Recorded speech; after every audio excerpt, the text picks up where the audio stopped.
Hello,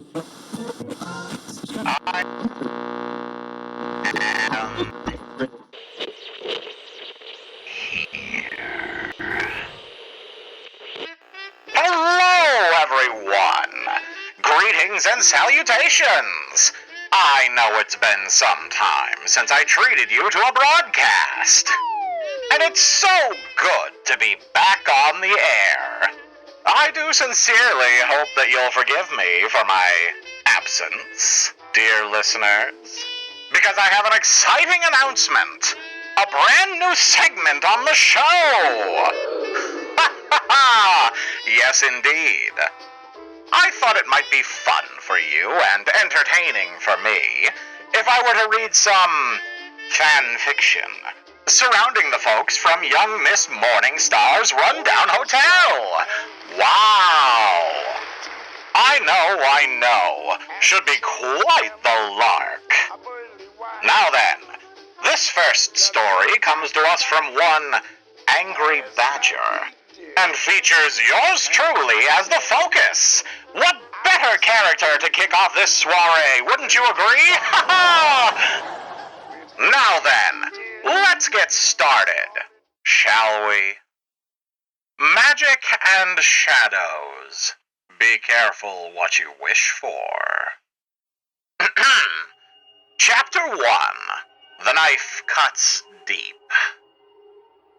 When push comes to shove, magic is a matter of altering reality. Some magic just happens, no caster needed. Omens are a perfect example of this. 3 crows sitting in a line on a fence casting a glimpse that a wedding is sure to happen in the future. The crows don't force a wedding. They're just the heralds that allow a tiny crack into the ever-shifting stream of time. They alter the reality that no one can see what is yet to come. Other magic needs a more active worker.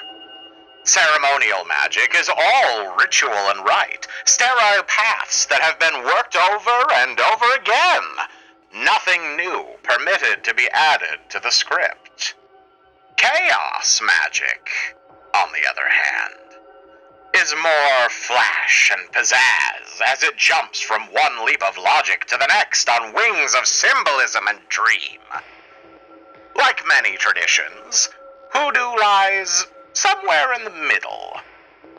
Now, Vodun, the faith commonly known as voodoo, has a script, a story that anchors it to the world around it. Hoodoo plays a little more fast and loose with how real reality truly is. Some things are set, some rules are firm.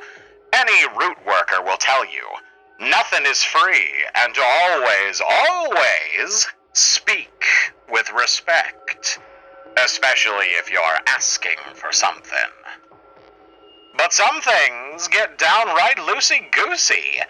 Time happens to be one of those things that's not quite locked in stone, and intent, well, intent matters a hell of a lot more to someone throwing bones than to someone reading a grimoire.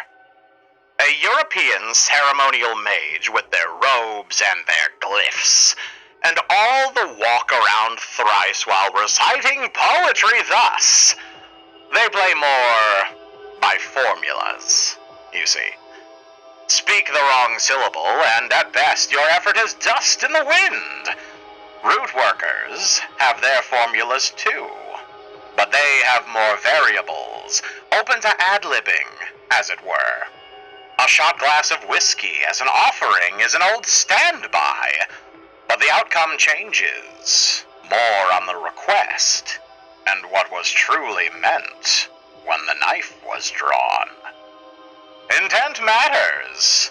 Words are never spoken in vain. Something is always listening. Something is always listening.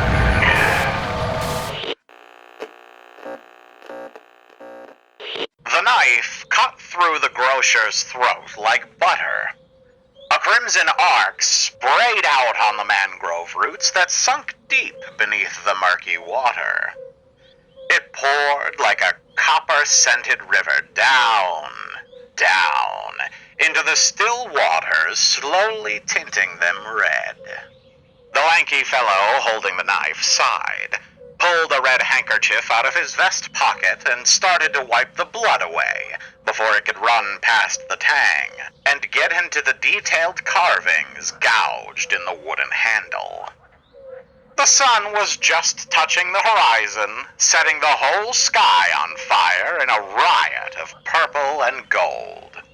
"It's lonely work, my good man," Alastor said as he nudged the body, gurgling its last with his black boot. "And you do not make for good company. I did warn you, if you kept treating my fine secretary like that, I would have to do something about it." Artificial tones of an artificial accent rang out amongst the buzzing of mosquitoes and the thunderous croaking of frogs. "What I wouldn't give for an audience right now," he said, and licked the last of the blood off the blade. A faint twitch had that razor-sharp piece of steel slice a nick in his tongue, right at the tip. For a brief, fleeting moment, no more than the flicker of an eye, the world paused. A gator making its way over to the fresh feast froze. The mosquitoes halted in the air. It was sundown of the summer solstice of 1924. A leap year, a powerful year. The sun had completed its longest course through the sky, and for the next arc, the days would grow shorter, and the darkness grow longer. An offering had been made at a time of power, and it demanded a response. The world paused. Time stretched. A drop of water fell. A skip, a jolt to the left, and time resumed. The sun sank below the horizon and plunged the world into darkness. Alastor bent to his grisly work, dismembering the slack-eyed grocer. A rifle and a pair of dead mallards lay forgotten at the man's feet. He whistled idly as he gutted the blond man, carefully pulling out the still warm liver. Alastor never noticed a pair of eyes light up in his shadow.